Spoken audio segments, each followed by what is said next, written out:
just ask me. Okay.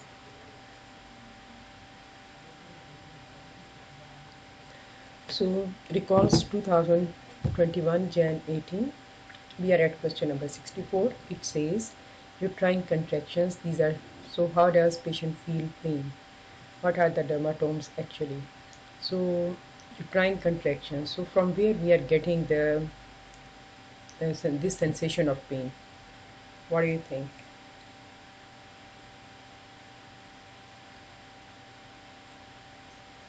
So you will be it can be very confusing also, because we all know that basically the concept is that this is T10, but the point is that what happens, that labor pains, they spread through the dermatomes T11, T12 in the early stage of labor. Then it spreads to the neighboring dermatomes T10 and eventually involves the dermatomes S2, 3, 4 during the second stage of the labor and delivery. So to answer it correctly, you should read the question very carefully. Okay, that is one thing. Then see that if they ask you that how the patient will start feeling pain, then you will say that this is T12, like that. Okay, and then it spreads to the other areas, and then in the final stages S2, 3, 4. That will be the answer. Okay. The question number 65, recurrent eclampsia percent. You remember I told you that on the other day that it depends at what time your patient delivered due to PET last time. Like if why do we deliver? What are the indications of delivery in cases of PET? And the mother's BP is totally out of control. We never do this cesarean or anything due to fetal reasons. Okay, we do always do it because of the maternal reasons. Okay, we have to terminate the pregnancy because the basic pathology is placenta. Just remove that and she is going to be fine. So read the question carefully. If the preeclampsia was so clear, so severe that she was delivered before 28 weeks of pregnancy, then her chance of having recurrence is 50%. Okay, but if she was stable and she was able to continue pregnancy beyond 34 weeks of gestation, then it means that her preeclampsia was like stable, and the chance of recurrence is going to be 1 in 25.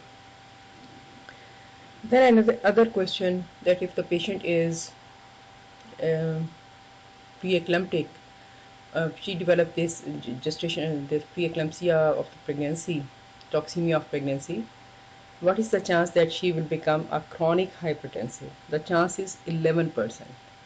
That is one thing. What drugs do we give? What drugs are recommended for the treatment of PET? First line, second line, third line. Labetalol. Yeah, you should be 100% sure. First line, labetalol, which is a beta blocker, right? So, what is the most significant contraindication for its use? That is, if your patient is asthmatic. If she is asthmatic and you are giving her beta blocker, she is going to die. Why? Because beta blocker is going to, yeah, bronchoconstriction, and she will die. That is the most significant contraindication. So, how do we give this labetalol? We give it like in the emergency, you can give IV, right? You will start with 50 mg, give 50 mg, patient is not improving. After 5 minutes, give again this 50 mg. She is not improving, you can give another 50 mg. So 200 mg they can be given. So in all protocols in the whole world, this is the first step, okay? If you are then in the emergency states, the BP is not controlled very efficiently. Okay, so what you have to do is that you will have to evaluate the patient, booked case, unbooked case. Okay, so then let's let me take you to that topic, please. And after that, you have done full evaluation. You are going to see her, and then you will have to manage her like that. So, hypertensive disorder of pregnancy, that is something very serious, right? And it can take like it can be due to different reasons. Hypertensive related deaths, they occur in 15% of the maternal deaths, and this is second after pulmonary embolism. The most common cause of maternal death is pulmonary embolism. You should know that. Okay, if they write DVT, that is also correct, because DVT will tell you that this patient is going to get this PE. Second most common cause of direct death, direct cause of maternal death, that is cerebrovascular accidents due to hypertension. Third most common cause is PPH. Okay, so you know that the maternal deaths, they ask you, they are divided into two, direct and indirect. Direct, where the mother started off with a good healthy pregnancy, she was fine, and later she developed some complication and she died because of that. If that death occurs within 42 days of delivery, that is early maternal death. If it happens after 42 weeks, then it is late maternal death. Okay, these are the direct maternal deaths. Second thing can be indirect maternal death.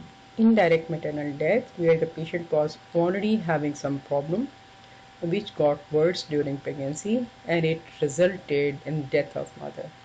Indirect. So the indirect deaths, their number is higher than the number of direct deaths. Okay, and the most common cause of indirect maternal death is cardiac disease. So the cardiac disease is the most common cause of maternal death overall. Okay, more deaths they occur because of the cardiac than due to any other condition. That is one thing.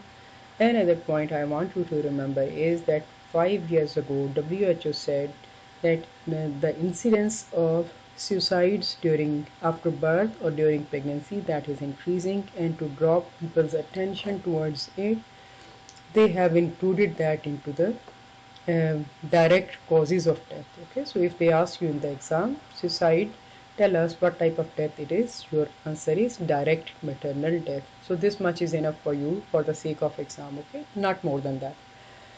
Okay, going back to hypertension, the complications.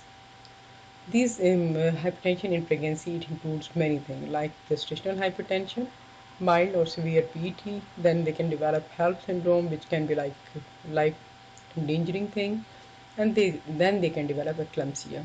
In the HELLP syndrome, your patient will have hemolysis, elevated liver enzymes, low platelets, and eclampsia is when the BP is so high that the nerves are irritated and the patient is convulsing.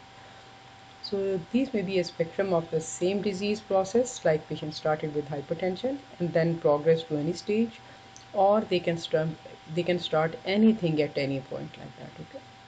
So hypertension related deaths are responsible for 15% of maternal deaths. So four categories of hypertension in pregnancy. Pre-existing or chronic hypertension. So the patient will come to you and the BP will be more than 140/90 at the time of booking, and important that it is occurring prior to the pregnancy. So that is pre-existing. Okay. Or hypertension that persists after 12 weeks after delivery. Both are pre-existing chronic hypertensions. They were not diagnosed due to any reason. Second category is gestational hypertension. This is most benign. This is also called transient hypertension induced and pregnancy induced hypertension. Okay, the BP will be more than 140/90 and it occurs after 20th week of pregnancy. Then you can ask the question how it is different from PET, because this one, gestational hypertension, your patient will not have any end organ damage. Okay. So the preeclampsia, this is defined as hypertension with proteinuria after the 20th week of gestation. This is occurring after 20th week of gestation. Asystolic BP higher than 140 or diastolic more than 90 twice 6 hours apart at bed rest. Proteinuria 1 plus on dipstick or more than 300 milligrams per 24 hours, and usually no other subjective symptoms. Actually, we don't do like this. Only this proteinuria is not very significant. Basically, the point is that it is telling you that there is some damage to the kidney. So nowadays we do, like, in the medicine things are always evolving. Okay, so if the protein creatinine ratio is more than 30, 30 moles per liter. Or a new thing is not so new, like 4 years ago they said that protein albumin ratio of more than 0.8, that is considered that the patient has end organ damage, like that. Okay, so just remember these numbers. Then severe preeclampsia is defined as systolic BP more than 160 or diastolic BP more than 110, taken twice 6 hours apart at bed rest with or without the following end organ findings. Okay. Then the superimposed preeclampsia. Preeclampsia is the presence of pre-existing chronic hypertension diagnosed with worsening blood pressures and proteinuria. Patients with chronic hypertension, they are at high risk of developing superimposed preeclampsia. So the medical management of severe hypertension, severe preeclampsia or eclampsia. So the focus of treatment is on anticonvulsants, antihypertensives. Okay. So the anticonvulsants, we give IV Mexel. This is neuroprotective for in the mother also. So we will consider magnesium sulfate if birth is planned within 24 hours. But this is not, you are going to consider. But this is not essential. I have seen in the British system, if patients receiving even 3 courses of the Mexel, nothing happens. As long as the toxicity doesn't develop, they don't do anything.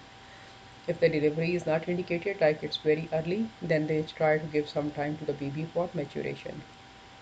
Consider the need for Bexel if one or more of the following features of severe preeclampsia present, like ongoing or recurring severe headaches, visual scotometer, then nausea or vomiting, epigastric pain, oliguria, and the severe hypertension, and progressive deterioration in the lab blood tests. So a loading dose of 4 grams, it should be given intravenously over 5 to 15 minutes, followed by infusion of 1 gram per hour, which is maintained for 24 hours. If the woman has had an eclamptic fit, the infusion should be continued for 24 hours after the last fit. Recurrent fit, it should be treated with a further dose of 2 to 4 grams given intravenously over 5 to 15 minutes. Don't use diazepam, phenytoin, or any other anticonvulsants as an alternative to magnesium sulfate in women with eclampsia. After that, you are going to continue this infusion. Okay, and this 1 gram is mostly not sufficient, so we are giving, and the guideline approves it, we are going to give 1 to 2 grams per hour for 24 hours. So if your patient is convulsing repeatedly, in that case you can give them diazepam rectally. Okay, this is what the guideline says. If the patient is having recurrent fits, give them diazepam rectally. Okay, because the patient cannot take it, so you are going to give it rectally. So the antihypertensive, we have got 3 choices: the Betalol, oral nifedipine, then IV hydralazine, and monitor response to the treatment to ensure that the BP falls, and to identify severe effects of both the women on the woman and the baby, and to modify treatment according to the response. Labetalol, you can give 200 milligrams stat, and the patient is not improved, you can give another 200 mg.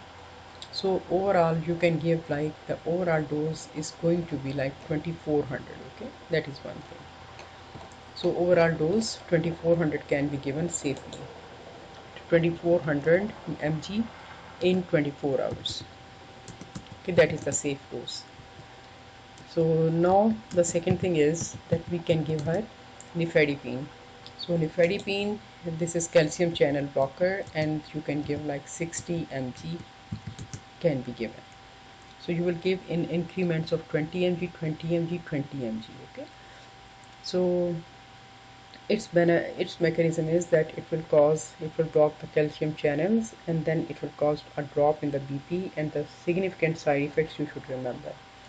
For labetalol, since we are not giving it for long period of time, like we are giving only for like 2-3 days, so if she's coming to you with fit, if she is continuing in the pregnancy, then she will have significant side effects, like she can have depression, she can have like low depression, sedation, IUGR, fatigue, then DM, it can be masked.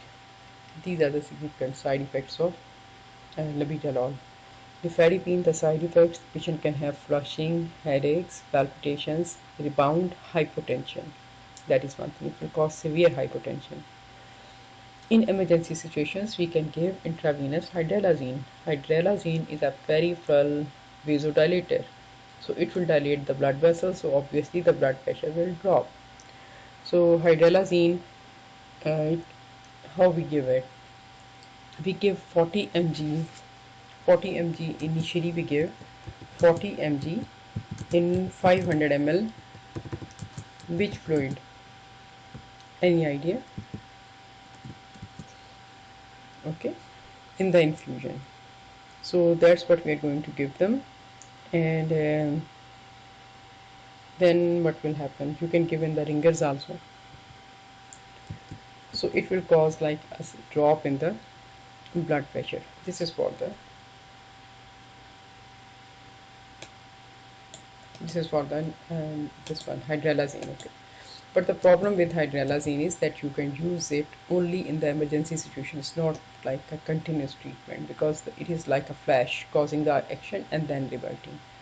So these are the drug therapies. And then what we should do, we have to monitor response to the treatment to ensure that the BP falls, to identify adverse effects of both the woman and the baby, and modify treatment according to the response.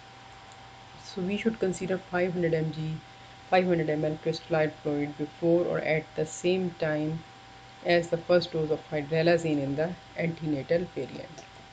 So what is the management of eclampsia? Patient is convulsing. Call for help. Senior midwife, anesthetist obstetrician know the unit that the unit should have agreed protocol which should be followed. Assess and maintain airway. Position the woman to prevent aspiration of protect the airway and administer oxygen. Treatment and the prevention of the falls. IV diazepam effective in terminating the seizures if this doesn't occur spontaneously.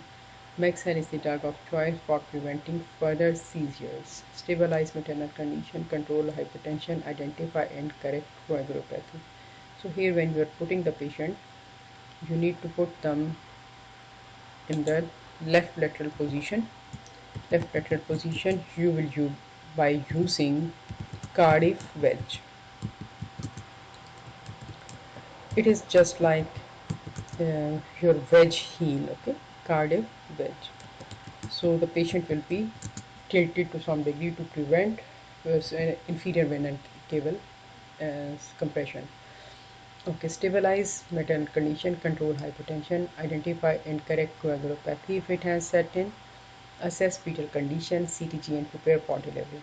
Ensure good communication with the special care baby unit, NSRS and the women's family.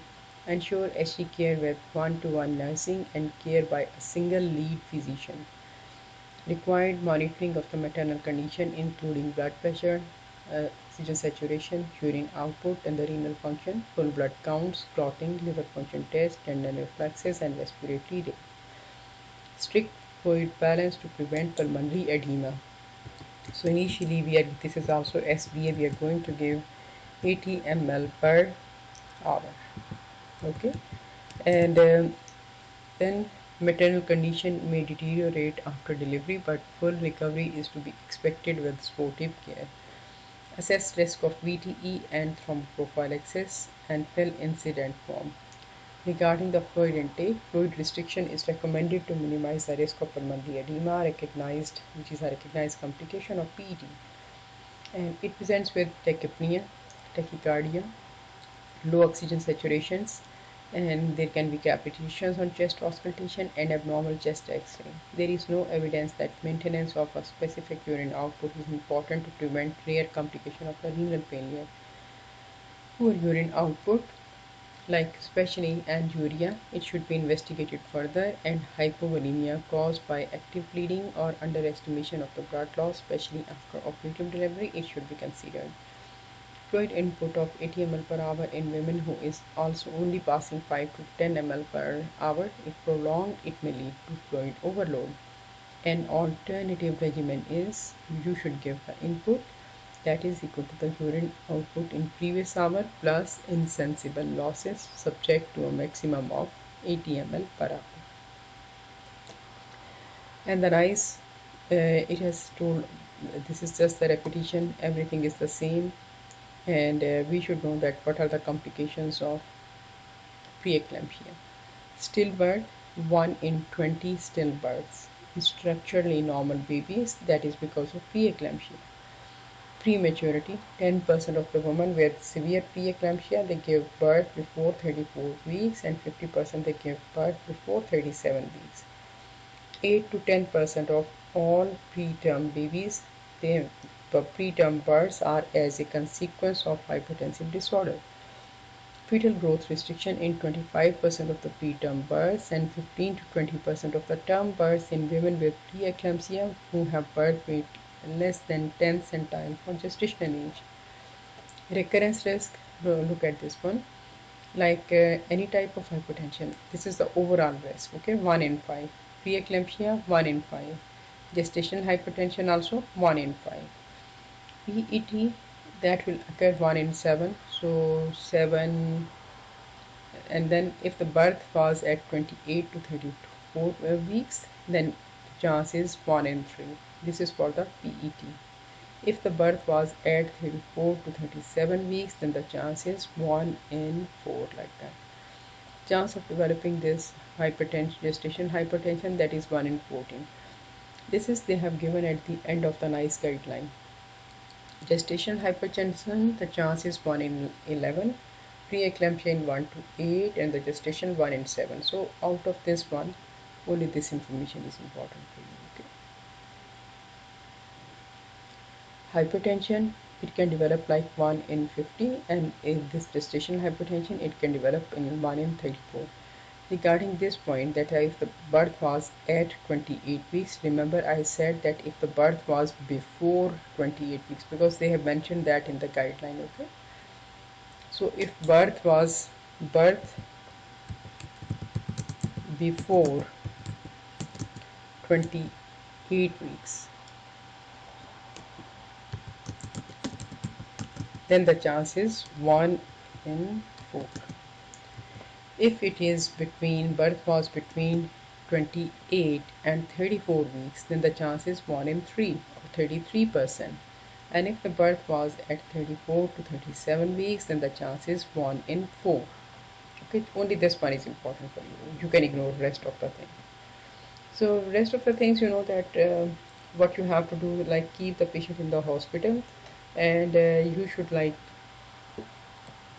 keep them in the hospital for 3 to 5 days, and then anti-hypertensive. If she was on methyl dopa, when she will be on methyl dopa? She will be on methyl dopa if she was having allergy to labetalol. So she was allergic, she couldn't take it, so that's why we gave her methyl dopa. So methyl dopa can cause SLE-like rash, but the most significant, it can cause headaches, and the most significant effect is that this patient will have severe depression. Okay, so we need to stop this drug within 3 days, within 2 working days, 2 days. So immediately after the birth of the baby, you should stop. Okay, because of the significant side effects. And we need to measure her BP, and like 11% they are going to have like high blood pressure, like that. Rest of the things are essentially the same, so you don't have to revise like everything. Okay, PCR more than 30, this means that this is significant. And the albumin creatinine ratio, if that is like 8 milligram or 0.8, then it also tells you that patient is going to develop eclampsia, like that. Okay, she will develop preeclampsia and then eclampsia, so you have to be careful about it. Signs and symptoms, you know that patient can present with severe headache, can present with visual disturbance, epigastric pain, then vomiting, and then she can have sudden swelling of the face, hand, or feet without any history. So severe pain just below the ribs. Sometimes they are asking why she will have this pain. She will have this pain because of the stretching of the liver capsule, because the liver is inflamed, so the capsule is stretched like that. Okay, so pregnant women who are at the risk of developing preeclampsia, we need to tell them to take this aspirin, which can be like 75 to 150. That is the point. Any question, anything so far?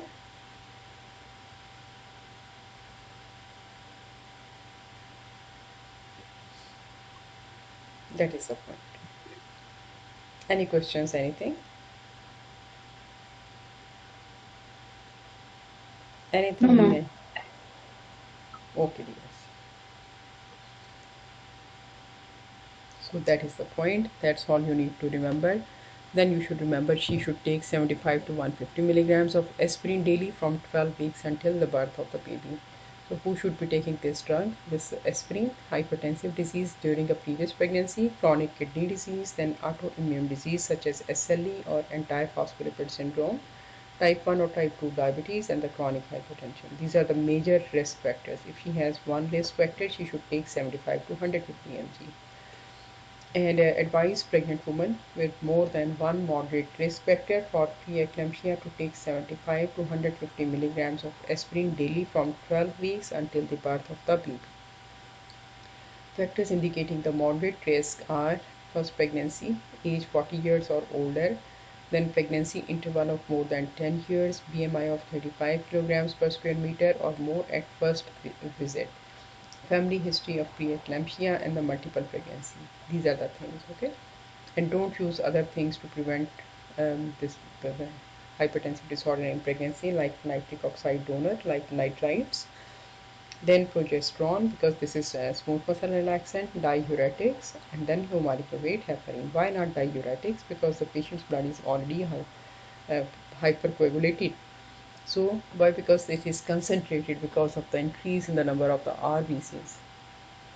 And then due to the hormones of the pregnancy and stasis of this blood due to enlarging uterus, so patient is already very likely to develop VTE. So if we will give diuretics, she is definitely going to become this. She will develop these clots, okay. And low molecular weight heparins, they will not prevent, and they have no effect on the blood vessels like that. So the dietary supplements, they should not be given, like magnesium, folic, antioxidants like vitamin C and E, fish oil or the algal oils or the garlic. They are not going to treat anything. So you need to focus the treatment in the pre-pregnancy level, and then in the during pregnancy, and then after pregnancy.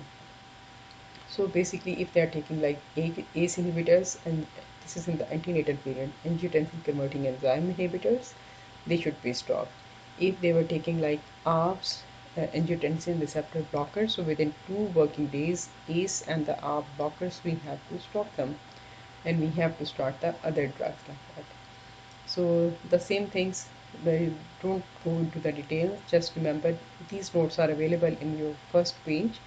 Just remember that you are going to start the treatment at 150 by 100 mg, like that, okay.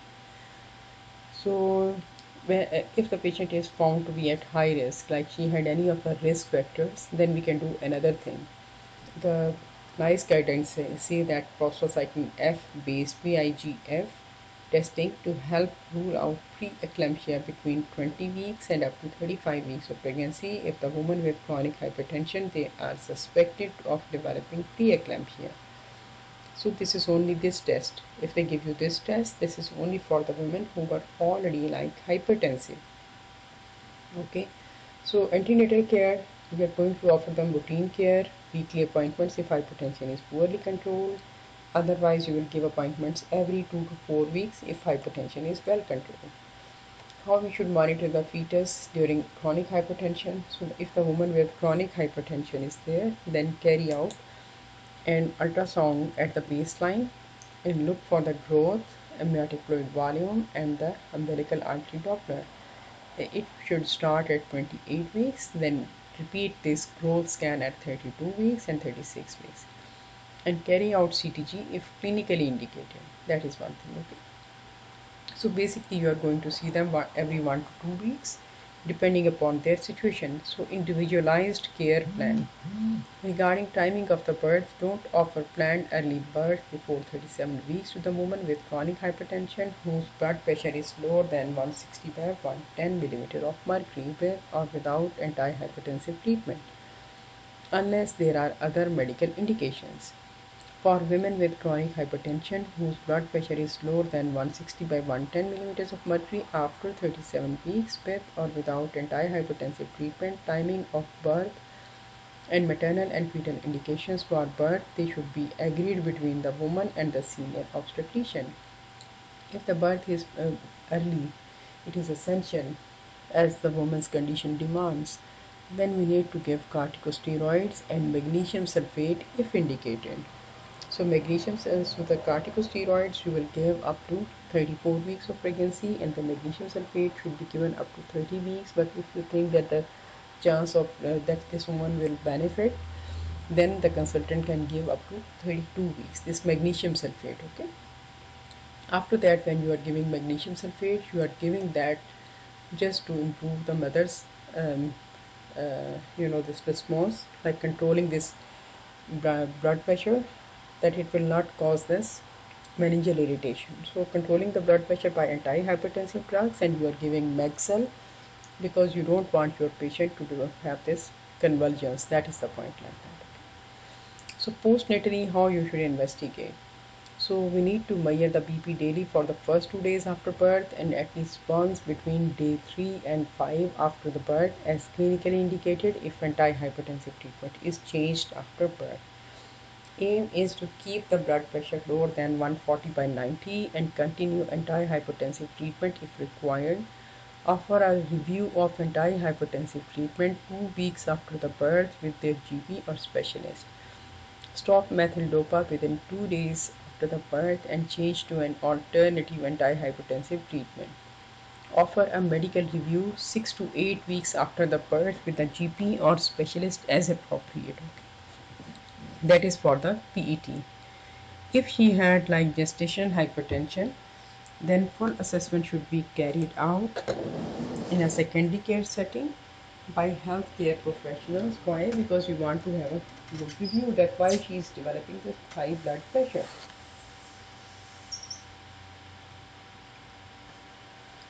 Okay, so we need to take account of the following risk factors that require additional assessment and follow-up. Like if was she nulliparous, so in these patients you should anticipate that they can develop high BP. If they are nulliparous, they are 40 or older, and pregnancy interval of more than 10 years, like the previous birth was 10 years ago. And then family history of preeclampsia, multi-fetal pregnancy, like the multiple pregnancy, BMI of 35 or more, gestational age at presentation, then previous history of the preeclampsia or gestational hypertension, pre-existing vascular disease, pre-existing renal disease. All of these are important. So regarding management of the pregnancy with gestational hypertension, so if the BP is like mild, we don't have to do anything. If there is severe, then we need to admit these patients and we need to treat them essentially by the same mechanism, same steps. Like any type of hypertension is there, you will admit and you will, but if the BP falls below 160 by 110, then manage as for the hypertension. If BP remains above 140 by 90, treat them.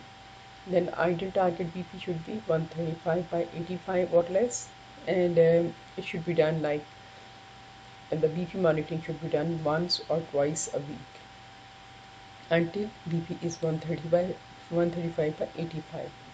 And if the patient has severe hypertension, like when the BP was 160 by 110 or higher, then this is crisis. So every 15 to 30 minutes the BP should be checked until it falls below 160 by 110. Protein urea testing, it should be done once or twice a week with BP measurement. And if she has severe PET and severe hypertension, then it should be done on daily. The bloods we are going to do in all of them. Okay, like full blood counts, LFTs, urea electrolyte, and the liver function test at presentation, and then weekly. Here also we need to check the full blood count, LFTs, urea and electrolytes, liver function test, the presentation, and at weekly basis. And PIGF based testing, it should be done on one occasion if there is suspicion of preeclampsia, but if the patient is severely hypertensive, then again you will do it one if you are suspecting that now she doesn't have gestational hypertension, she has moved to PET, then we have to check this this element. Fetal assessment is very important. So fetal heart rate auscultation should be done in every week. Okay. Fetal height on every presentation we need to do the fear assessment. That is important like that. Okay. So if the patient has like moderate hypertension, then we can say that this is early antenatal appointment and then ultrasound fetal assessment at diagnosis, and if normal then we will repeat every 2 to 4 weeks if clinically indicated. CTG only if clinically indicated. If the patient has severe hypertension, we will offer fetal heart rate auscultation at every antenatal appointment, ultrasound fetal assessment at diagnosis, and if normal, repeat every 2 weeks if severe hypertension persists, and CTG at diagnosis then only if clinically indicated. This prostacyclin, this PIGF, this is phosphatidylinositol glycan anchor biosynthesis class F. This is a protein like that. Okay, so it will tell you that there is something wrong with the mother's mechanisms. So don't go into the detail. Okay. So basically when we are doing this test, this is relatively new blood test. So it is indicated in women who have like severe PET. So this test is going to tell you that this test is positive and this patient now needs delivery like that. Okay. So if this level is like very low, then it will tell you that patient has severe preeclampsia and IUGR and low PIGF. This is marker of abnormal placentation. Okay, but still we don't know that this is the result or this is what. This is the result or this is the cause. We don't know. Okay, so basically this PIGF, this is telling you that abnormal placentation, and that is the basic pathology in the PET, that placenta is not anchored normally. So regarding the timing of birth, don't offer planned early birth before 37 weeks to women with gestational hypertension whose BP is lower than 160 by 110 unless there are other medical indications. For women with gestational hypertension whose blood pressure is lower than 160 by 110 after 37 weeks of pregnancy, and maternal and the fetal indications for both, they should be agreed between the woman and the senior obstetrician. If planned early birth is necessary, offer a course of corticosteroids and magnesium sulfate if indicated. Postnatal care, again the same.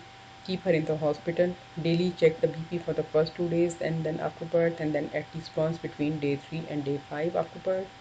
And then, as clinically indicated, if antihypertensive treatment is changed in women with gestational hypertension who gave birth, then we need to do that. Continuous monitoring, and then if the BP is still high, you need to send them to the hospital like that. Send them to the physician like that. You know about the PET, like everything we have just discussed, you are going to offer the same treatment like that. Okay. Sometimes they like to ask you that patient has developed PET, so which enzyme will be rising more? Though it is like very minor issue, you will say ALT will be more significant. Why? Because this is purely produced by the hepatocytes. AST, that is produced by the skeletal muscles also like that. So they are not going to ask you any difficult questions. That's all you need to remember for the exam. How you will manage the crisis, how many times you will do the blood test. So here I would like to tell you just one thing. If she has moderate hypertension, then check the blood, the all investigations twice weekly.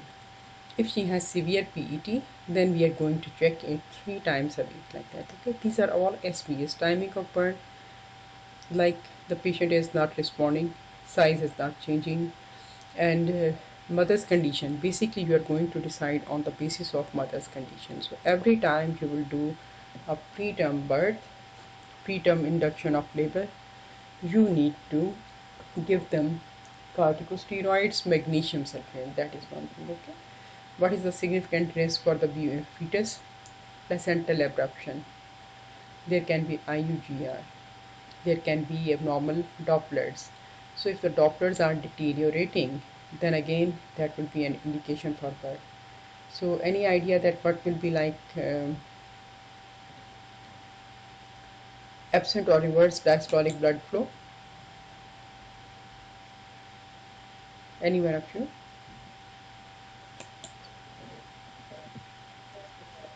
Any one of you can comment on this picture. Okay, this is we are doing the Dopplers on the umbilical cord. Okay, the first one here, the diastolic flow is absent here. Like this one is decreased velocity, not absent. So where is this diastolic flow? Here. Can you appreciate this arrow? This is going to show you the diastolic flow. So this is low.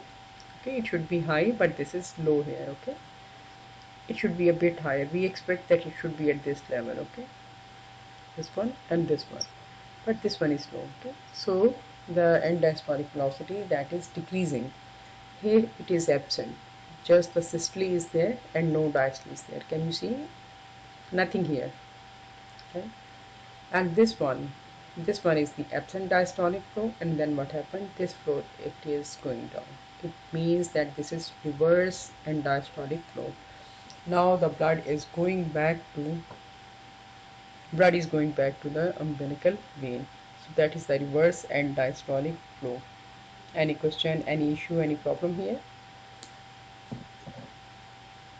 No. In your exam, many a times they are asking you about autonomic dysreflexia. What is this autonomic dysreflexia? So just in the simple words, if there is transaction of the spinal cord due to any injury at or above the level T6, then what will happen? The patient will have strong sensory input, and then which is carried to the spinal cord via the intact peripheral nerves, and the most common regions are the bladder and the bowel, and they will evoke a massive reflex sympathetic surge from the thoracolumbar sympathetic nervous system. Severe sympathetic surge will be there. So these patients, they can have hypertension and they can have many other problems, but basically we are concerned about the hypertension. So what happens, it will occur in the patients who had spinal cord injury like that. Okay, and the problem will be that we don't even recognize that they are having this problem. Why we don't recognize? Because these patients who have spinal cord injury, on average their BP is going to be 80 by 50. Okay, so if someone doesn't have this concept of autonomic dysreflexia, they will think that the BP is like 90 by 60. So this is totally fine, nothing to worry about. Okay, that is one thing. So but the point is that you have to test the BP from the start. Why from the start? Because this patient had very low BP to begin with. So one whose BP is like 80 by 50, 70 by 40, so if her BP rises to 90 by 100 something, so it means that the BP has gone very up, very high. So we have to compare with the baseline. That is the problem. Okay. Okay. So the what happens here? Like T6 is very important. So splanchnic vascular bed is of the body's largest nerves, a reserve of the circulatory volume, controlled primarily by the greater subsplanchnic nerves, which derive its innervation from T5 to T9. So lesions to the spinal cord at or above T6, they will allow the strong and uninhibited sympathetic tone to constrict the subsplanchnic vascular bed, causing systemic hypertension, and the lesions below T6 generally they allow enough descending inhibitory parasympathetic control, but above that one inhibitory control is lost. Okay, so these patients, like they will have like bladder distension or irritation. It will also cause 75 to 85% of these cases. Bowel distension, especially due to the fecal infection, it accounts for 13 to 19% of the cases. In your exam, they're just going to ask you, patient has autonomic dysreflexia, at what level you suspect injury? Sure answer is injury at or above T6, like that. Okay, so the BP, that will be very low. Now the BP goes up, so that's why they are going to have problem. So what will happen, they can also have like brain hemorrhage and everything. So what should be done for such patients? Such patients, if they have transaction at T6, do you think they will experience labor pains?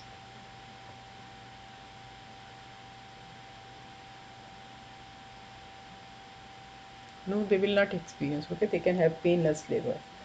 So that's why we need to admit them to the hospital at 35, 36 weeks, and then at any time they have like, and during clinical monitoring you will realize that they are in labor and you need to deliver them, and you will have to give them the blood, the drugs to control the blood pressure, just like you are giving in others like that. Okay, so you need to admit them, you need to control their BP, check their BP pulse every 2 to 5 minutes until the patient has stabilized. Antihypertensives are recommended when the systolic BP is at or above 150, and once the offending agent is identified, that what caused this pain, because this patient, the pathology is different. There was something which caused a rise in the sympathetic tone, and now the patient has developed this problem like that. Okay, so we are going to give them very short acting drug. Why? Because if we will give them long acting like labetalol, the BP is going to be low for a long time, and this is not what we want. Why? Because these patients, their BP has gone up due to some temporary stimulation, and why they are at higher risk? Because there there is injury at or above T6, can be lower but more significant if it is at T6 or above. Then this patient is going to develop very high blood pressure, and they will not even realize. So we need to give them like calcium channel blockers, or we can also give them hydralazine, but mostly the drug of choice is going to be nifedipine. It should be the first immediate release form. So we need to monitor the fetus also like that, just like you will do in cases of PET, and the indications for delivery are the same. Okay, that's all you need to do. Just remember, if they have autonomic dysreflexia, you need to keep these patients in the hospital and after everything is going to be the same. Okay, that is one thing. So risk of, we started from here, recurrent eclampsia implemented this percent. So you will have to decide according to the table given in your notes like that. Okay, sensitivity. So what is sensitivity? I discussed all of these points, the biostats, which is important for you.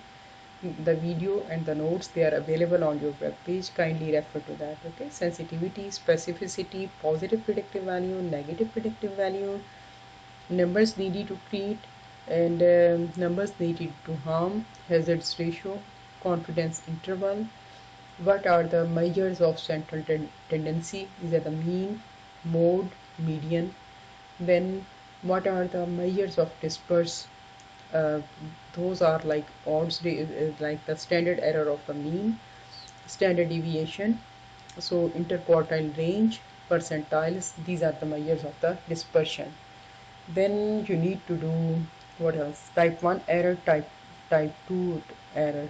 What are these? How we can correct them? Then what are the parametric tests? What are the non-parametric tests? In which test you will compare the means, in which test you will compare the proportions. All of this info is very important. I insist that in this week just go back to those the videos on the biostat and the notes, and if you have any problem then come back to me. Okay, that is one thing. If you understand the basic formula, you can answer like any question without any difficulty. So basically the sensitivity, how you can find out. You will take true positive. Who will be a true positive? The one who has the disease, who has positive test, and he actually has a positive disease. He has disease. He has tested positive and actually he has disease. That is what we call a true positive. So true positive divided by all positives. Divided by true positive divided by true positive and false positive. It will give you the number. That this is the sensitivity of the test. So this is one thing, and you should not be confused about it, because 2 by 2 tables I've done like several times. This one is a PDF, so I cannot add here, so it's better to go to the notes, and then in some other set of recalls I have solved it again, so I will show you again that one. Okay, patient 70 kg and you are going to give lidocaine. So what is the dose? So the dose.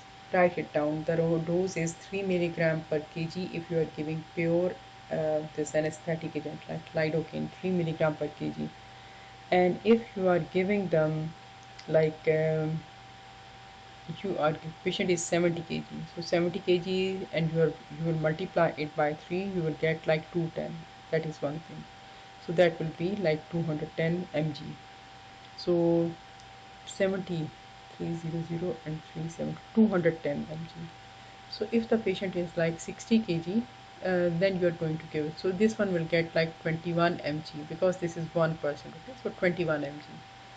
And if someone is like 60 kg, they will get like 18 milligram because this is 1%. That is one thing. If your patient is getting this lidocaine with vasoconstrictor or adrenaline, then you need to give 7 milligrams per kg body weight. That is one thing. Okay, so this one is correct. Like if you are giving this 749 is correct, because if you are giving with adrenaline and lidocaine, then it means you will have to give 7 milligrams per kg body weight. So this is the correct answer here. Okay, if you remember that they are asking you that read the question carefully, that they are asking that you are giving with adrenaline or without adrenaline. So I told you about the rationale behind it, that if it is without any adrenaline or the vasopressor, then you will give 3 milligram, and if you are giving with adrenaline, then you have to give the 7 mg. Ignore this 0. Why this 0? Because this 1%, when you will multiply it by 100, you are going to get like 0.1. So that's why you are going to give that 0.1 is negligible, so it will be like 7 into 7, going to be 79. If it is without anything, then 3 into 7, you will get 21. They usually give you 1% because they don't want you to do like any complicated calculations. Question number 68, percentage of the lymphocytes. So we know that 20 to 40%. So this answer is correct. 20 to 40%. Mostly it is in most of the patients it will be like 36, 38 like that. Okay. So CD4 cells and T helper cells. So we know that CD8 they are the T helper cells. So that is correct answer here. Okay. So HIV infectivity because of which enzyme? So that is reverse transcriptase. The virus has this reverse transcriptase which is responsible for causing disease. So then you should go for nucleic acid amplification test or PCR. So it depends that which test exactly they are asking you. If they are asking you that what you will add for it, so nucleic acid amplification test or PCR, so you know that you will add this Taq polymerase. Why you will add it? Because you want that the cells they should disintegrate. Okay, that's why you want to cause nucleic acid amplification. So you will have to do the add this Taq polymerase. Remember in the PCR also, in the polymerase chain reaction, again we are adding something because we will take just a few copies of the virus, and then we are going to cause their massive replication, and then we will get like very high numbers. So basically in the PCR you're trying to see that in a suitable environment, what is the chance that all of these things that they will replicate. So you will get the maximum level, and then you will say that this patient is likely to develop a serious disease later in the life or not. Depends that if all environment is suitable, then are they going to get the disease or not. So basically like when we have a very low number of these cells, then what happens, we want to expand them. So we are going to do repeat the sequences, and then we are going to see them that how much the high number we are going to get. That is one thing. Okay, so then the question number 72, renal functional units. Renal functional unit from where does it develop? From the metanephron, from the mesonephros, from the urogenital sinus, or from the pronephrons. So basically they are asking you that which one of them will be the mature version. What do you think? Which one is important?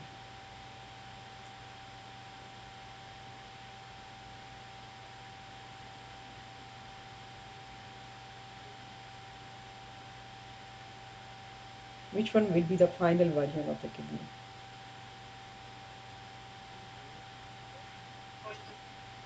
Metanephrones. Metanephros, because other things, if you look at them, okay, metanephros. Mesonephros, what will it form? It will form mesonephric and the pronephros. These are like the early forms, right? Early forms of form, premature kidney units like that. Okay, so as they progress with time, they will change like that. So they will mature over function. So they are regressing, and regressing. So, but once you will get um, like the mature permanent kidney, that is going to be metanephros. Okay, 73, hypotension in spinal. So there is preganglionic autonomic blockade. That's why the sympathetic activity will go down and the patient will develop hypotension.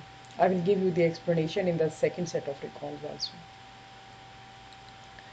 So they are asking you maximum ejaculate from which organ like that. So it is from epididymis, technis, or it is from the seminal vesicle, which is going to add plenty of fluid to the semen. Chickenpox, IgG, IgM negative scenario, so not infected previously or something. So if someone is not infected previously, so what should be given to them? If the rash has developed, if the rash has, write it down. If the, here this is PDF, I cannot write on this one, that's why I'm not writing.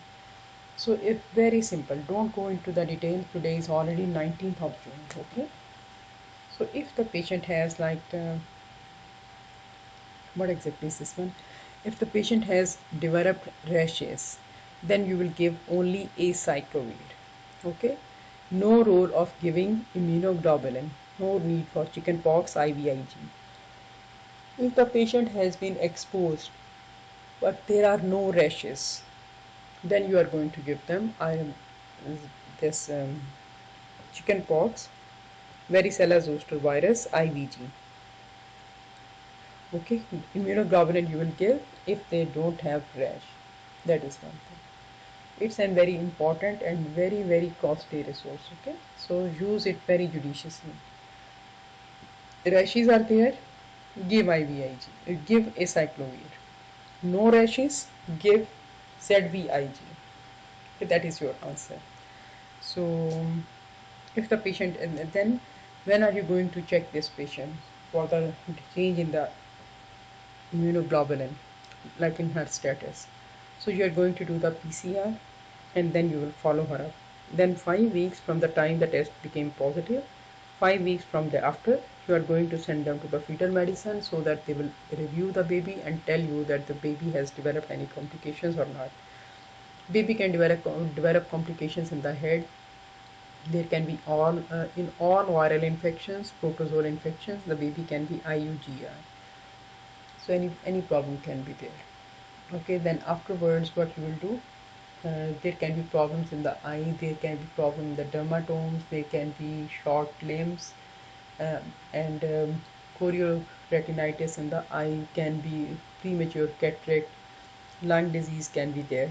So once the baby's mental retardation can occur, then baby can also lose control of the bowel and bladder because of the effects on the brain. So if the baby is positive for infection, then after delivery of the baby should be reviewed like that. If the patient has developed rashes and she has tested positive for the chickenpox, history of exposure is there, rashes are there, then you should treat her as infectious for 21 days after appearance of the rash. If your patient has no rashes, you have given her immunoglobulin, then for 28 days you will consider that patient infectious and ask her to stay away from other pregnant women and immunosuppressive individuals who are likely to develop infections like that. That's all you need to remember about the chickenpox. Incubation period 7 to 21 days. What type of virus this is? This is a type of herpes virus. Okay. Question number 76. Patient has severe nausea and vomiting, so she will have deficiency of which element? She will have deficiency of vitamin B1, which is thiamine. How do we manage if there is severe nausea and vomiting of pregnancy?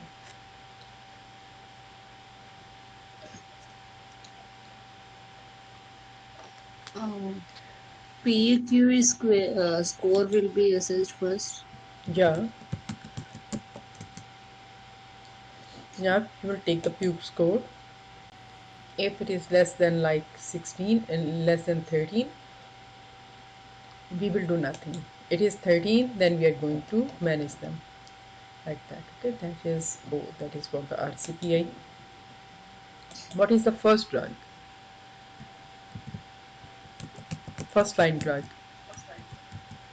Promethazine. Cyclizine. Okay, promethazine is also there, but the number one drug which you should give, that is cyclizine. That is one. Okay.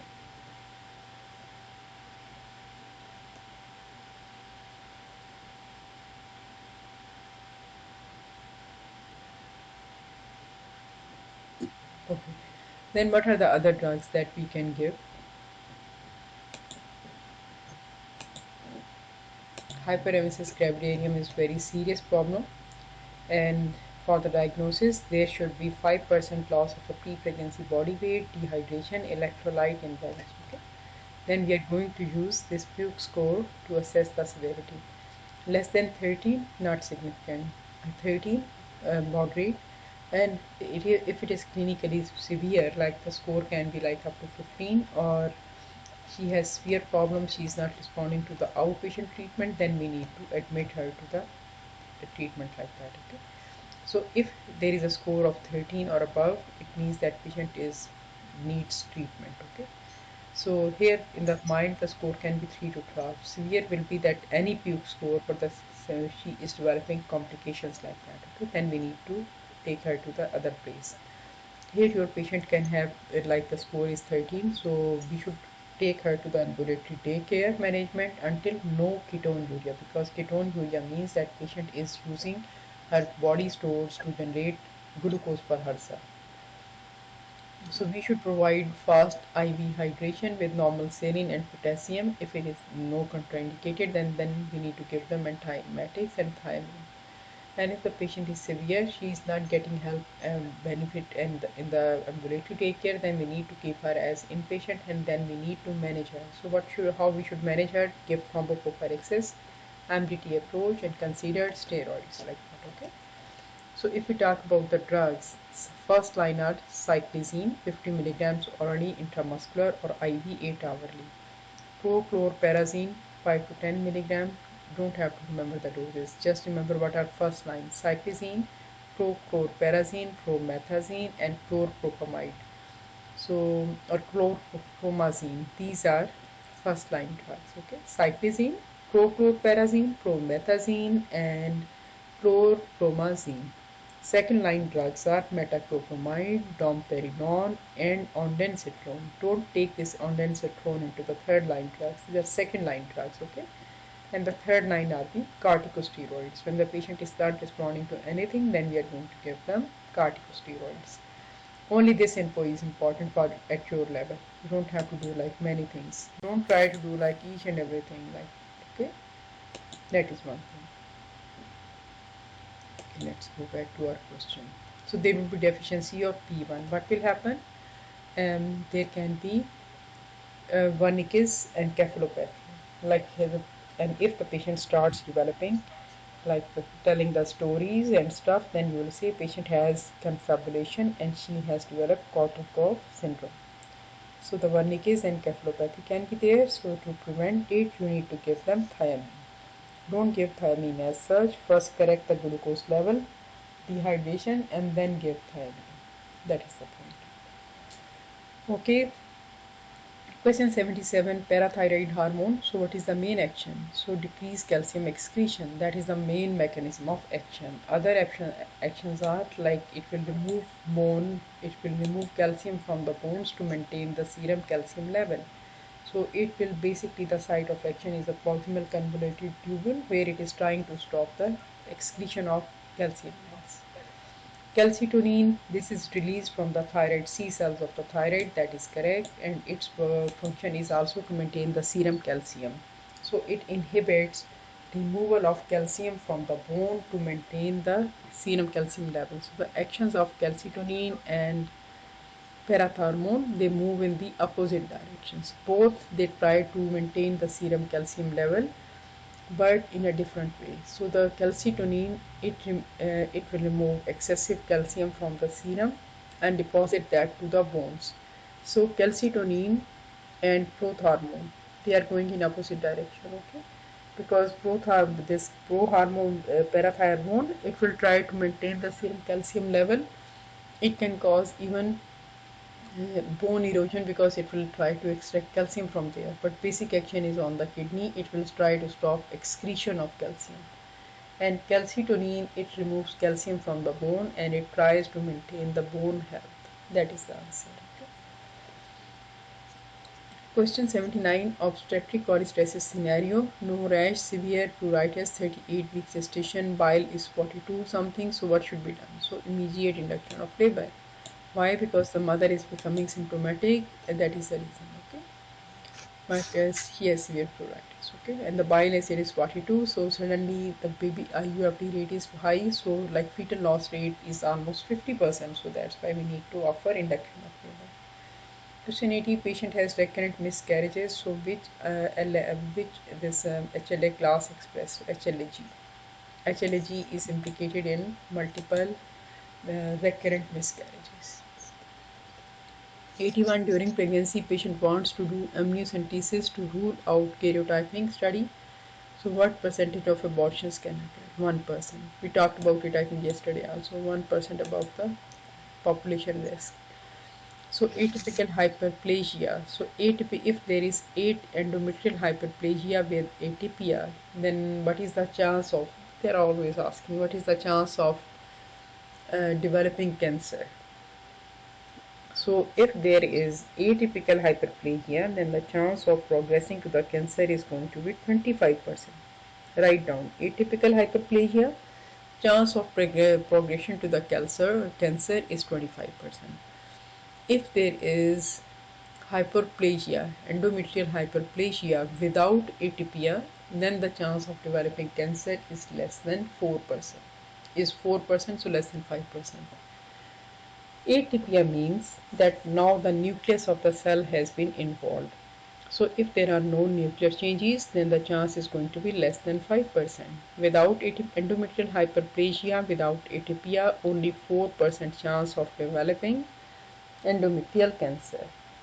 If there is complex hyperplasia or atypical hyperplasia, then the chance of progression to cancer in the next 10 years is going to be 25%.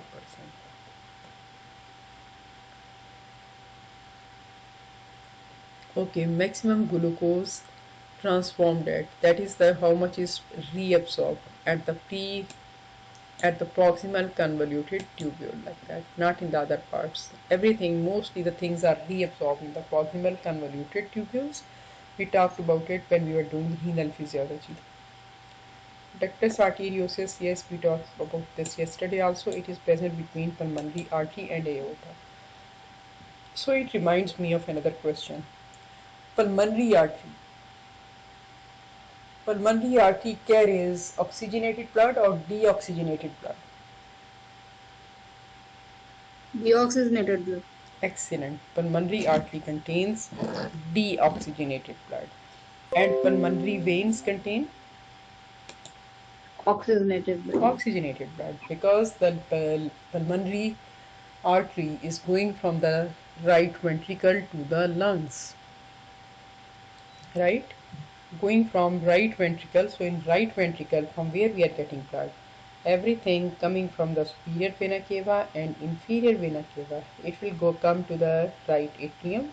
From right atrium, this deoxygenated blood, it will go to the right ventricles. From the right ventricle, it will go to the lungs through the pulmonary artery. Then from the pulmonary artery through the lungs, it will be oxygenated.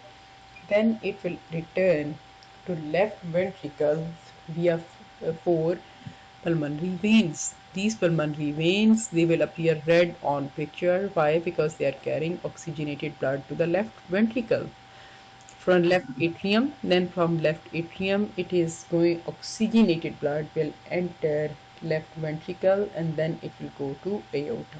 Simple things, but you should know about them. Okay. The complement synthesized in liver.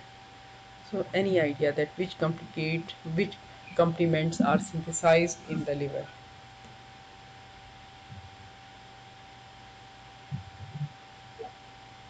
Any one of you? So the complements, like first of all, you should know that why they are important. So liver is synthesizing like 90% of the plasma complements, and these include like classical example like the C1, C2, C4, C4BP, and then it also produces like C3b, C3b. Then it also produces like many other complements like C5, 6, 8, 9. So the initial components and then the other components. So all of these components the liver is producing. That is the point. Okay, that is the point. So any should be no doubt only 10% are like synthesized outside the liver, and all all complements which are working in the liver pathways in three different pathways, all of them are synthesized in the liver like that. That is one thing.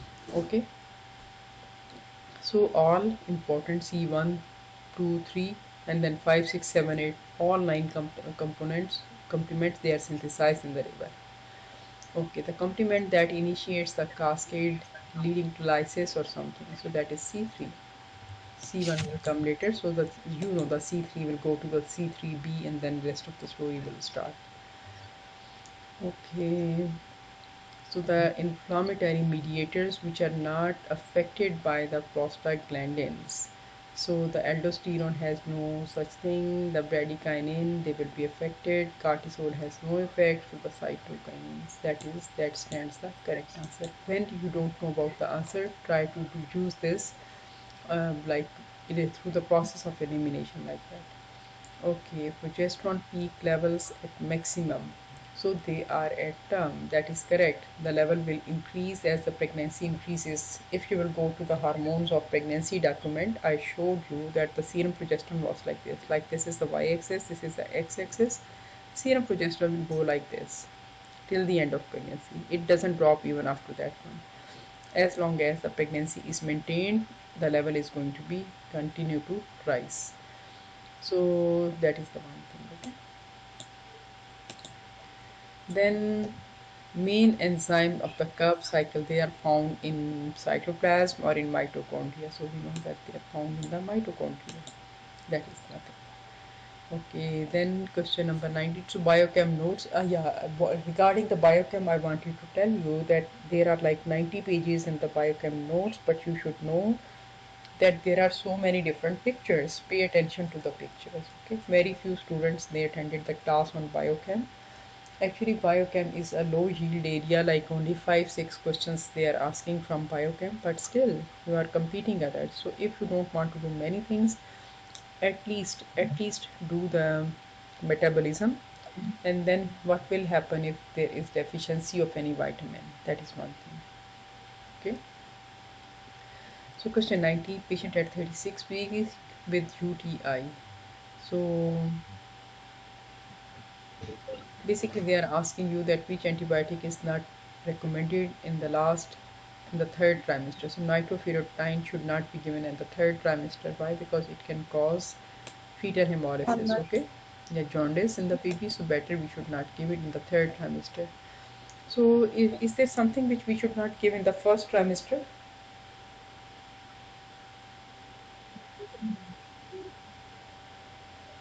Any one of you?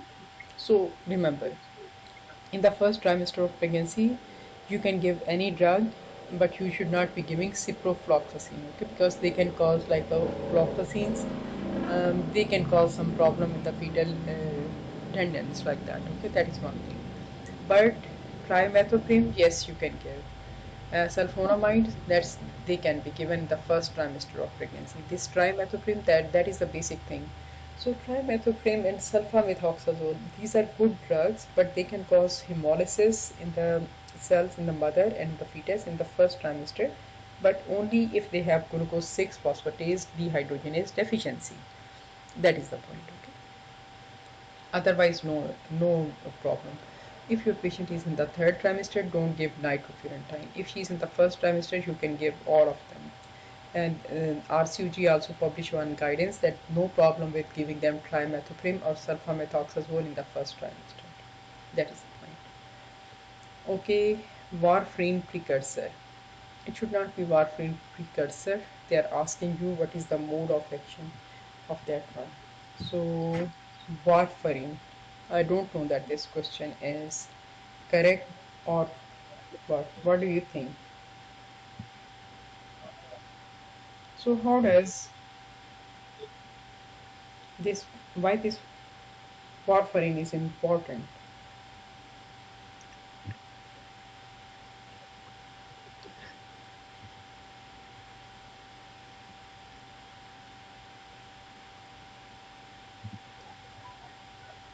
So it is not the warfarin precursor. Basically, they are asking you that what is the mode of action of the warfarin.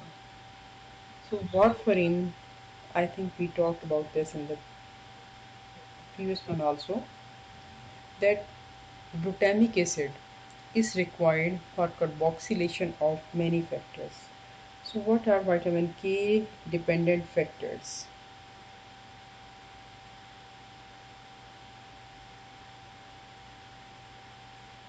2, 7, 9, 10. 2, 7, 9, 10.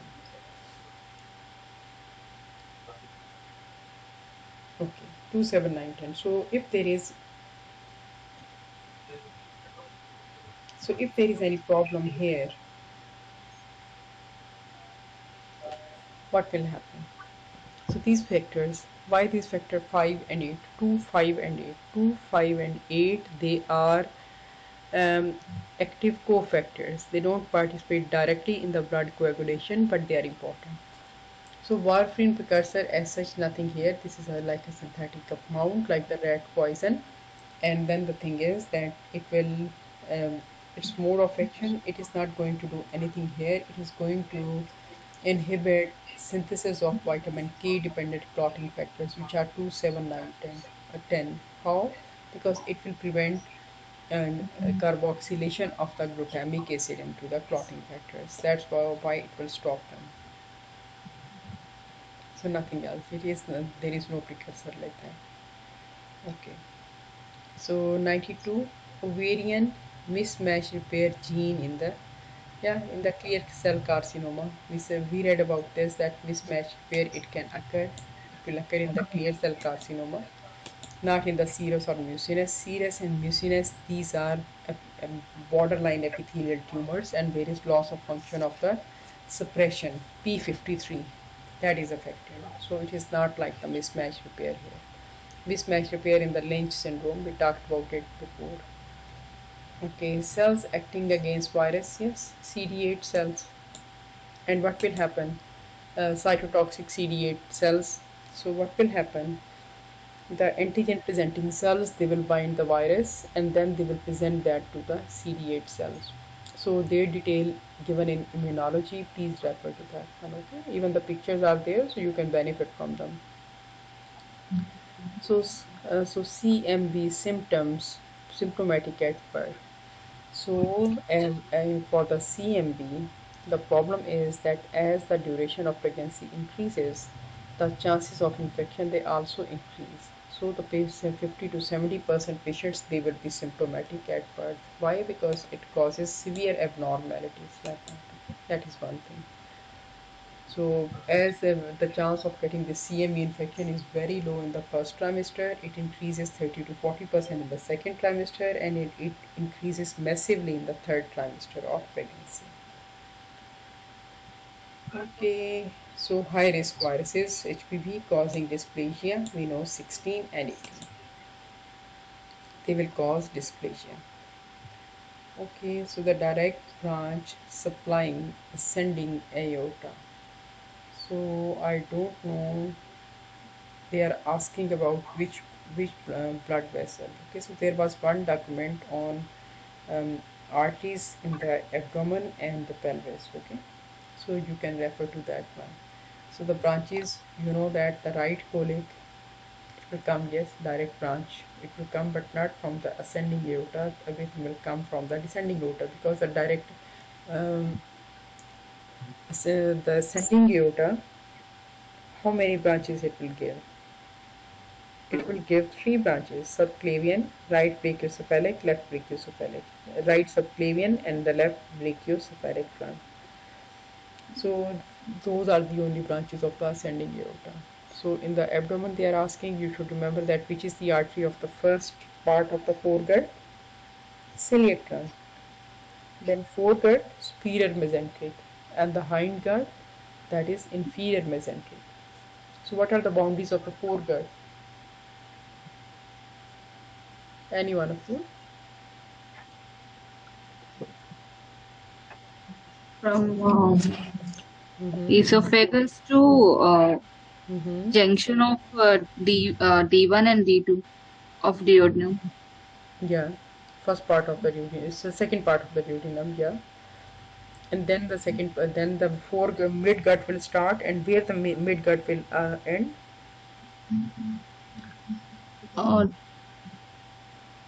You know that is simple. Don't worry. Transverse colon 1/3 and 2/3 junctions. Yes, because from that part, from the lateral third of the transverse colon, from the outer third of the transverse colon, the hind gut will start. Okay, so that will be supplied by the inferior mesentery. That is the part. So if they tell you about someone that she is having pain and she is having pain after taking food, then sometimes they will ask you that where is the problem. Yeah. So you can easily tell them. So don't worry about that. There is one good, the anatomy notes I put, they were taken from several books, and the pictures are there. So just even if you don't have enough time, you don't want to read anything, just look at those pictures. They are taken from Snell, from BRS, from RJ Last, so many books. Okay, so just pay attention to those things. Okay, look Ma'am, at the pictures. Yes, dear. uh, So if they're asking you that how many patients they will be symptomatic, like 10 to 15%, but the chance of acquiring infection, that is 50 to 70%. I will put one document that is on your web page also, but I will put in the group also. Okay? So okay, please ma'am. read the question very carefully. That article, that is an old one that published in 2009, but that is important because why it is important, because it is giving all the information, and after that no updates came on the same topic, so that information is still valid. 97, laparoscopy, port insertion of vessel below bifurcation of aorta, so which structure damage? So maybe this question was like this. I don't know what was the exact question. Usually they are asking you this question in several ways, that primary trocar was inserted, so which blood vessel will be damaged? So at the time of insertion of the first primary trocar, aorta will be Inferior. damaged. If primary trocar, aorta will be damaged. Okay. When you are inserting this primary port insertion, aorta is damaged. Why? Because it lies 2 to 4 centimeter below the umbilicus. So primary port we are entering at the umbilicus. Then at the time of insertion of secondary port, which blood vessel is damaged? Inferior epigastric vessel. Okay, secondary port, inferior epigastric is damaged. Inferior epigastric is a large vessel, it's not a small vessel. Sometimes they ask you, inferior epigastric vessel is a branch of which blood vessel? Your answer is external cephalic. That is the point, okay? External cephalic, its branch, like that. So laparoscopic port insertion of vessel below bifurcation of aorta, so which structure is damaged? So it will go Yeah, if it is 1 centimeter below the point of aorta, then upwards the superior hypogastric plexus, it can be damaged. That is one thing. Okay. So left common iliac, it is going to lie below, like 2 centimeter below that point. Origin of IVC, no, that is not the point.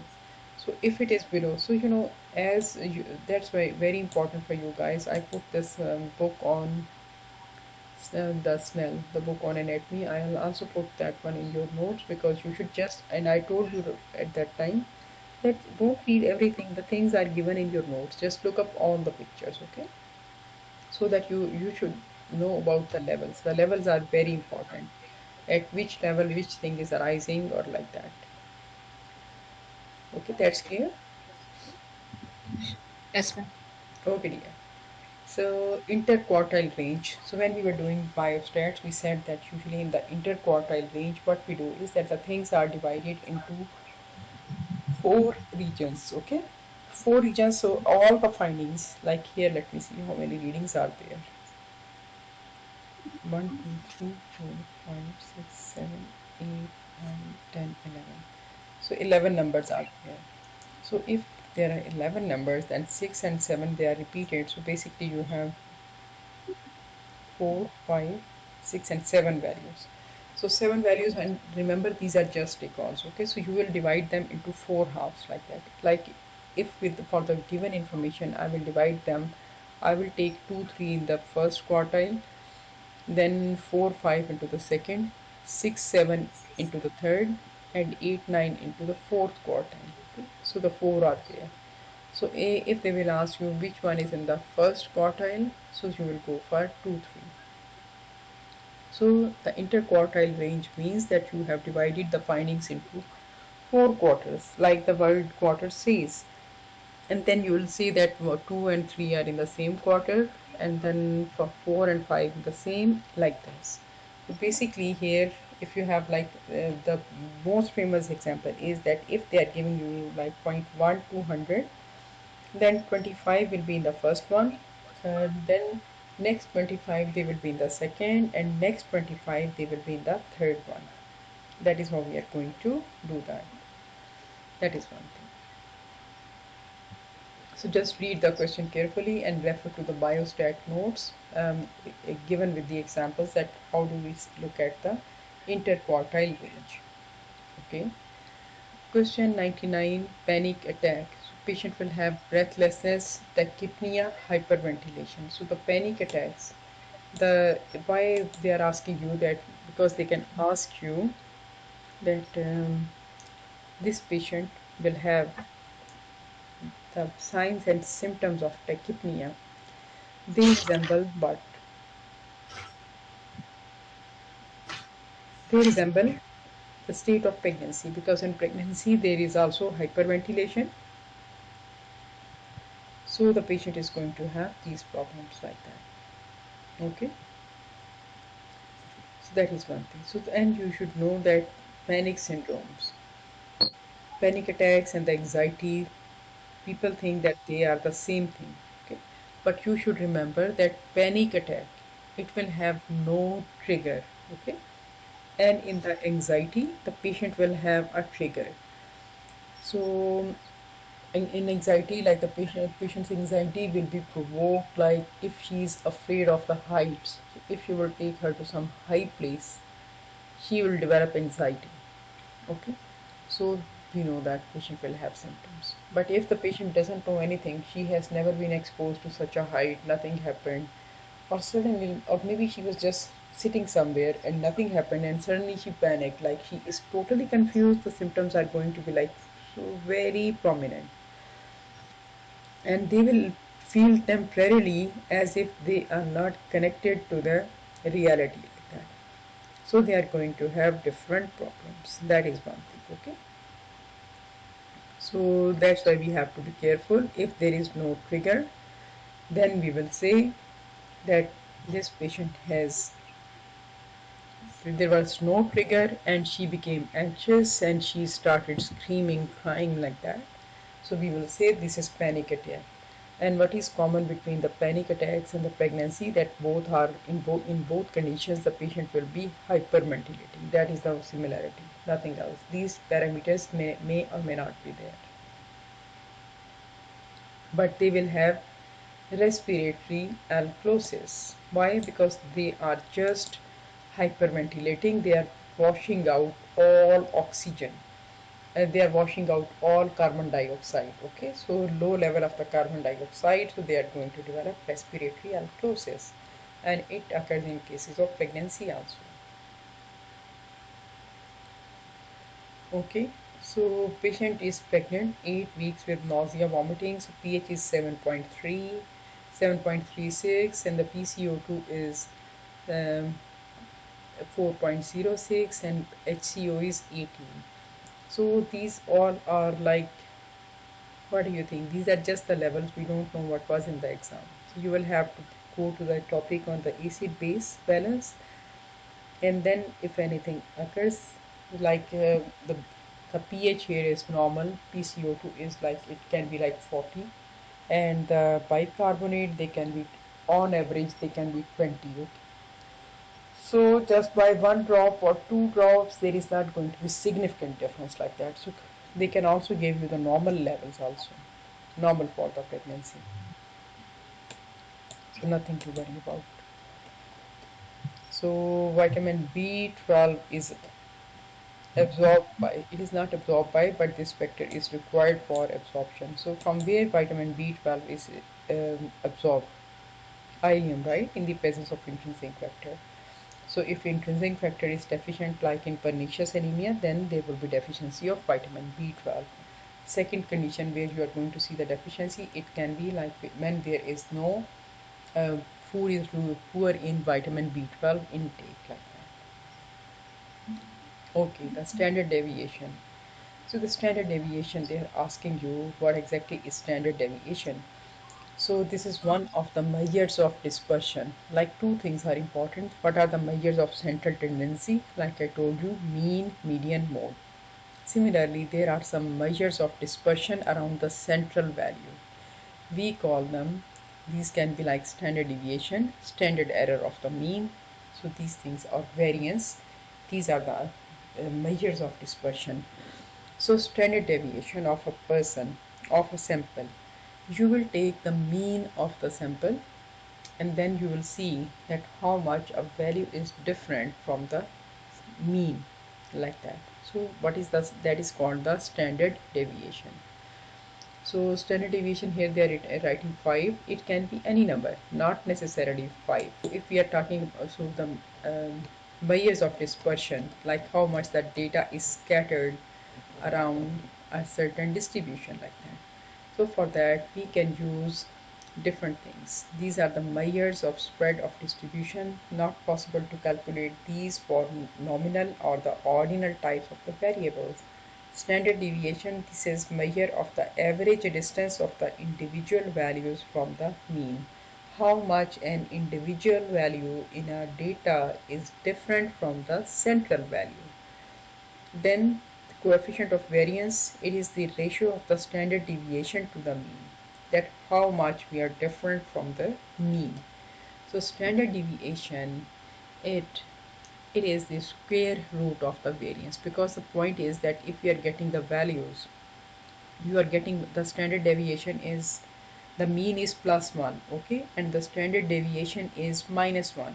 So +1 -1, they will cancel each other and the net result will be 0. To overcome this problem, what we do is, like we will take like -1 multiplied by -1. What are you going to get? You are going to get 1. So the mean was 1. 1 multiplied by 1, we got the answer 1. So standard deviation, this one is used to avoid cancellation of anything. Otherwise the net result of the data will be a big 0. How you are going to calculate the standard deviation in the exam? The other day also I gave you the example. Like let's say that you have a sample, and what happens, the mean is 70. So the first, and then we will say that there is one one standard deviation. So one SD means like they will tell you that the mean difference was like 10. Okay, so you are going to do 71 st. If it is plus, then you will do 70 plus 10 is going to be 80, or it can be on the minus side also. So we will do 70 minus 10 is equal to 60. This is 1 st. 1 st, subtract or add or subtract 10 to the mean. If they tell you 2 SDs, then you will always look at the mean of the sample. Mean of the sample is 70. 2 SD, it means you will add or you will subtract 20 from that number. So the S standard deviation is going to be 20. So the results will be 50 to 90. It is not 70. This is 2 SD, you are adding 20. Similarly, if there are like 3 SD, then of course you are going to add, like didn't calculate here, so you will do 70 plus 30, that is going to be 100, and then 70 minus 30, that is going to be 40. So then the standard deviation will be like 40 to 100, like that. Okay? That is what you are going to do. That is how you are going to calculate. This is like the standard deviation from the mean. Standard deviation from the mean. What is your value and how much different it is from the mean? The mean is lying here. Okay. So if the SD is going here like plus, you will add and you will get numbers here. If it is decreasing negatives, then you will go to the left side and you will subtract the numbers, and that's how you are going to answer the questions. Usually they are asking you about the 1 SD or 2 SD. They don't want you to do the complex calculations. Then the second thing is that don't confuse it with the standard error or standard error of the mean. They are asking you only about the standard deviation. So standard deviation is telling you that how much a number is different from the center. That is the point. That is one thing. So any number will be there. So you will have to see that what is the S. Okay. Question number 104. Homocysteine elevated in folic acid deficiency. So which vitamin deficiency can cause homocysteine increase? I don't know what exactly was the question. We know that if there is abnormal homocysteine level, it can cause familial thrombophilias like that. Any other take on this question?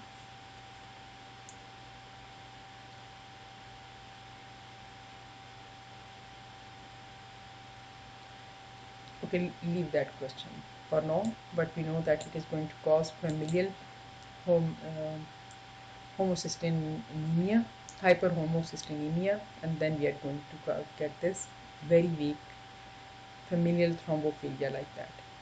They didn't give any option about the folic acid like that. So what do you understand by this question? It is coming from where? The basic mechanism is that if there is homocysteine, then what it does?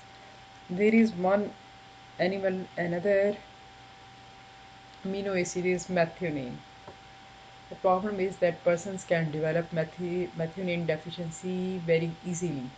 So the job of the homocysteine is to circulate, like convert this methionine back from the reduced form to the oxidative form so that its level is maintained. So if there is homocysteine like a deficiency is there, then what will happen? There will be problem in the methionine level. So that's why it is important to maintain the homocysteine level if you want to maintain the methionine level like that. That is the reason. But usually they are asking you this question, that what will happen in this disorder. So then it will be like, the problem is that this one is going to cause deficient if there is hyperhomocysteinemia. It is coming from the methionine, so there will be deficiency of methionine. That should be the question, but I don't know what exactly was the question in the exam. So you should know that from where we are getting this is essential amino acid, how we are getting, and what will happen from where it is coming, what is its function. So function is just to maintain the level of the methionine. That is one thing. So I don't know exactly what question it was. I will try to see in the other guidelines if I can find something like that. Okay, so the false in the statistics, they asked you about the false negative rate. So false negative rate, basically what does it tell you about the data? Yesterday we talked about it, the false positive rate and the false negative rate. Try to recall that. Okay? That is one thing, because I want you to be very, very clear. Yesterday I explained that point to you. So the absolute risk reduction. So how do we get this absolute risk reduction? This is also like a way of quantifying the data, that if a person has been exposed to something minus the person who was not exposed to something, so how much the exposure has caused a reduction in the risk, or how much the exposure has caused an increase in the risk, like that. So that's all. So certain tests like the sensitivity and sensitivity, specificity, positive predictive value, negative predictive value, they're all telling you about the efficacy of the diagnostic tests, like that. Okay, but these, the attributable risk, the risk reduction, odds ratio, everything, this is also telling you that how much the risk of anything is there, like that. Okay, so the relative risk ratios and then the odds ratios, all of these things are important, like that. Basically, when you are trying to quantify the risk, then you are using the 2 by 2 table. Those who attended the class, they know that we talked about them for quite some time. The odds ratio, what is this? This is a ratio of probability that an event will occur versus the probability that the event will not occur. So odds are given as probability divided by 1 minus probability. So the odds ratio, this is the ratio of the ratio of the odds of an event occurring in the exposed group versus in the unexposed group. If they give you odds ratio which is equal to 1, then you will say odds of equals, they are equal in cases and the controls. If odds ratio is more than 1, it means that the odds of exposure are greater in cases. Like if someone is exposed, if a person has developed disease, then there are odds that this patient was exposed to the risk factors. You know that odds ratio, whenever you think about odds ratio, you have to think about case control studies, okay? So the process is starting with the disease and then we are going back. The disease is there and then now we are trying to identify that exposure was there or not. If odds ratio is less than 1, it means odds of exposure are greater in the controls. Like the odds of exposure are greater in the control group. Relative risk also, you are going to compare the risk in those who were exposed and divided by the risk in the unexposed group. If the relative risk is mean, it means no association between the exposure and the development of disease. Odds ratio is more than 1, it means exposure is associated with disease occurrence. Okay, there are odds that this patient was exposed and he has developed disease. If relative risk is less than 1, it means exposure associated with no disease recurrence. Okay, no disease will be in the no association between the exposure and the occurrence of the disease. So the risk reduction, it can be absolute risk reduction, among that the risk is reduced, okay, or it can be relative risk reduction. If they give you like only the number, the direct numbers, then they will tell you that how much the risk has been, amount that how much has been reduced. If there is relative risk reduction, it means proportion or the percentage reduction, like that. The examples are death rate without treatment is 10 per 1000 and death rate with treatment is 5 per 10,000, 5 per 1000. So absolute risk reduction, exposure, exposed group minus unexposed group. So you will put the death rate, that exposure, because the treatment was not there. Okay, so 10 minus 5, we are going to get 5, and the answer is going to be absolute risk reduction is 5 per 1000. If we have to talk about the relative risk reduction, then these are two numbers. Okay, so you will take 10 and 5 and you will divide this 10 by 5. Here we subtracted in the attribute table, you will do 10 minus 5. In the relative risk reduction, you will do 10 by 5. Risk in the unexposed and the risk in the exposed, like that. So you are going to see the risk in the exposed or risk in the one who opted some treatment. So 10 divided, so this is going to be like in those who received the treatment divided by those who didn't receive the treatment, and this is given as a percentage. So your answer is going to be like 50% reduction, like that. That is your answer, like that. Okay. So relative risk reduction, the how we calculate everything I explained to you, and everything is given in your notes, like that. Okay. Please refer to those notes. That is important for you.